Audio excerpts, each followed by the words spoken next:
ಮಾಡಿದ್ದಾರೆ ಅಂತ ಹೇಳಿ ಕಾಂಗ್ರೆಸ್ ಅವರು ಸಾಧನಾ ಸಮಾವೇಶವನ್ನ ಮಾಡಬೇಕು ಅಂತ ಹೇಳಿ. ಹೌದಾ? ಅವರು ವಿರೋಧ ಪಕ್ಷವಾಗಿ ಅಷ್ಟು ಹೇಳದೆ ಇದ್ರೆ ಮತ್ತೆ ಅವ್ರು ವಿರೋಧ ಪಕ್ಷ ಅಂತ ಹೇಳಿ ಜನ ಮತ್ ಬಿಡ್ತಾರಲ್ಲ, ಅದಕ್ಕೋಸ್ಕರ ಅವೆಲ್ಲ ಹೇಳ್ತಾರೆ. ಅದಕ್ಕೆ ಹೆಚ್ಚಿನ ಮಹತ್ವ ಕೊಡ್ತಕ್ಕಂತ ಅಗತ್ಯತೆ ಇಲ್ಲ. ಕೇಳಿಸ್ಕೊಳ್ಳಿಲ್ಲ.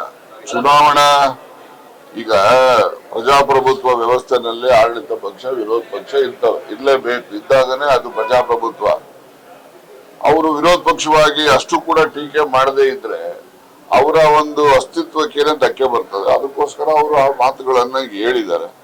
ಅದಕ್ಕೋಸ್ಕರ ನಾವೇನ್ ಪ್ರತಿಕ್ರಿಯೆ ಕೊಡ್ತಕ್ಕಂತ ಅಗತ್ಯ ಇಲ್ಲ ಅಂತ ಹೇಳಿ ನಾನು ಭಾವಿಸ್ತೇನೆ.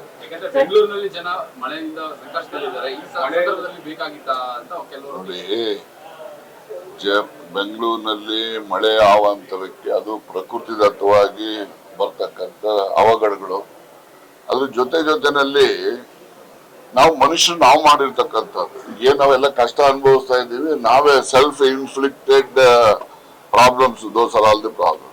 ಹೇಗೆ ಸೆಲ್ಫ್ ಇನ್ಫ್ಲಿಕ್ಟೆಡ್ ಅಂದ್ರೆ ಈಗೆಲ್ಲ ಇವಿದಾವೆ, ಯಾವುದು ನಿಮ್ಮ ಚರಂಡಿಗಳು ಎಲ್ಲ ಇದಾವೆ. ಚರಂಡಿಗಳು ಇವತ್ತೇನು ಇದಾವೆ, ಅವು ಹಿಂದೆ ಎಲ್ಲ ಮಳೆ ಬಿದ್ದಾಗ ನೀರು ಹರಿತಕ್ಕಂತ ಜಾಗಗಳು. ಇವತ್ತು ನಾವು ದುರಾಸೆಗೋಸ್ಕರ ನಾವೆಲ್ಲ ಅದನ್ನ ಕಿರಿದು ಮಾಡಿ ನೀರು ಸರಾಗವಾಗಿ ಹರಿತಕ್ಕಂಥದ್ದಕ್ಕೆ ಅಡಚಣೆಗಳು ಉಂಟಾದಾಗ ಅದರಿಂದ ಈ ರೀತಿಯ ತೊಂದರೆಗಳಾಗಿದೆ. ಇವತ್ತೆಲ್ಲ ರಾಜಕಾಲುವೆಗಳು ಎಲ್ಲಿ ನಿಮ್ಮ ಮೈಸೂರಲ್ಲೇ ತಗೊಳ್ಳಿ, ನಿಮ್ಮ ರಾಜಕಾಲುವೆಗಳನ್ನ ಎಷ್ಟು ಕಡೆ ಕಿರಿದು ಮಾಡಿದ್ದಾರೆ. ದೊಡ್ಡದಾಗಿ ನೀರು ಯಾವತ್ತೂ ಕೂಡ ಅದು ಯಾರನ್ನು ಕೇಳಲ್ಲ ಎಲ್ಲಿ ಹರಿಬೇಕು ಅಂತೇಳಿ. ಅದಕ್ಕೆ ತನ್ನದೇ ಆದಂತಹ ಮಾರ್ಗವನ್ನ ಅದು ಸೃಷ್ಟಿ ಮಾಡ್ಕೊಂಡಿದೆ. ಅದು ಇವತ್ತಿಂದಲ್ಲ ನೆನ್ನೆದಲ್ಲ, ಸಾವಿರಾರು ವರ್ಷಗಳಿಂದ ಆ ರೀತಿ ಬಂದಿರ್ತದೆ. ನಾವು ಮನುಷ್ಯರು ನಮ್ಮ ಸ್ವಾರ್ಥಕ್ಕೋಸ್ಕರ ಅದನ್ನೆಲ್ಲ ನಾವು ಹಾಳು ಮಾಡಿ ನೀರು ಹರಿತಕ್ಕಂಥ ಜಾಗಗಳನ್ನೆಲ್ಲ ಬಂದ್ ಮಾಡಿ ಬಿಲ್ಡಿಂಗ್ ಕಟ್ಟೋದು, ಡೈವರ್ಟ್ ಮಾಡೋದು, ಮತ್ತೆ ಅದರ ಅಗಲ ಅಳತೆ ಏನಿರ್ತದೆ ಅದನ್ನ ಕಿರಿದು ಮಾಡೋದು, ಈ ರೀತಿ ಎಲ್ಲ ಮಾಡಿದಾಗ ಈ ರೀತಿಯ ಮಳೆ ಬಂದಾಗ ಅವಘಡಗಳು.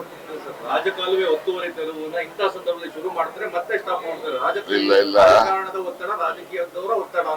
ಇಲ್ಲ ನೋಡಿ, ಇತ್ತೀಚೆಗೆ ನಮ್ಮ ಸರ್ಕಾರ, ಅದರಲ್ಲೂ ಕೂಡ ಬೆಂಗಳೂರಿನ ಉಸ್ತುವಾರಿ ಡಿ.ಕೆ. ಶಿವಕುಮಾರ್ ಬಂದ ಮೇಲೆ ನಿರ್ದಾಕ್ಷಿಣ್ಯವಾಗಿ ಆ ರೀತಿಯ ಕ್ರಮಗಳನ್ನ ತೆಗೆದುಕೊಳ್ತಾ ಇದ್ದಾರೆ. ಆದ್ರೆ ಏನು ಬೆಂಗಳೂರಲ್ಲಿ ನಮ್ಮ ಸಿಲ್ಕ್ ಬೋರ್ಡ್ ಜಂಕ್ಷನ್ ಏನಿದೆ ಅದು ಎಲ್ಲದಕ್ಕಿಂತ ಲೋ ಲೈಯಿಂಗ್ ಏರಿಯಾ. ಅದು ಬಹಳಷ್ಟು ಕಡೆಯಿಂದ ಬಿದ್ದಂತ ನೀರು ಅಲ್ಲಿಗೆ ಕನ್ವರ್ಜ್ ಆಗುತ್ತೆ.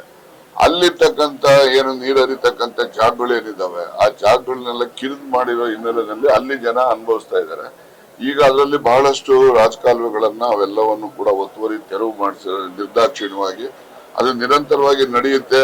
ಬರೀ ಮಳೆ ಬಂದಾಗ ಇವರು ಪ್ರಾರಂಭ ಮಾಡ್ತಾರೆ, ಆಮೇಲೆ ಇದನ್ನ ನಿಲ್ಲಿಸ್ಬಿಡ್ತಾರೆ ಅಂತಕ್ಕಂಥ ಭಾವನೆ ಅದು ಹಿಂದಿನ ಸರ್ಕಾರಗಳಿದ್ವಲ್ಲ ಆಗ ಬರಬಹುದು. ಈಗ ಮಾತ್ರ ನಿರ್ದಾಕ್ಷಿಣ್ಯವಾಗಿ ನಾವು ಜನರಿಗೆ ಯಾವುದೇ ರೀತಿ ಅನಾನುಕೂಲ ಆಗಬಾರ್ದು ಅಂತ ಹೇಳಿ ಏನು DCM ಅವರು ಬೆಂಗಳೂರಿನ ಇನ್ಚಾರ್ಜ್ ಅವರೇ ಇರ್ತಕ್ಕಂಥದ್ದು, ಅವರು ನಿರಂತರವಾಗಿ ಎಲ್ಲಾ ಸ್ಥಳಗಳಿಗೂ ಭೇಟಿ ಕೊಡ್ತಕ್ಕಂಥದ್ದು, ಅಲ್ಲಿರ್ತಕ್ಕಂಥ ಅನಾನುಕೂಲಗಳು ಏನೇನು ಸೃಷ್ಟಿಯಾಗಿದ್ದಾವೆ, ಮಾನವ ನಿರ್ಮಿತ ಅನಾನುಕೂಲಗಳ ಸೃಷ್ಟಿ ಏನಿದೆ ಅದನ್ನೆಲ್ಲವನ್ನು ಕೂಡ ತೆರವುಗೊಳಿಸ್ತಕ್ಕಂಥ ಕೆಲಸ ಮಾಡ್ತಾ ಇದ್ದಾರೆ.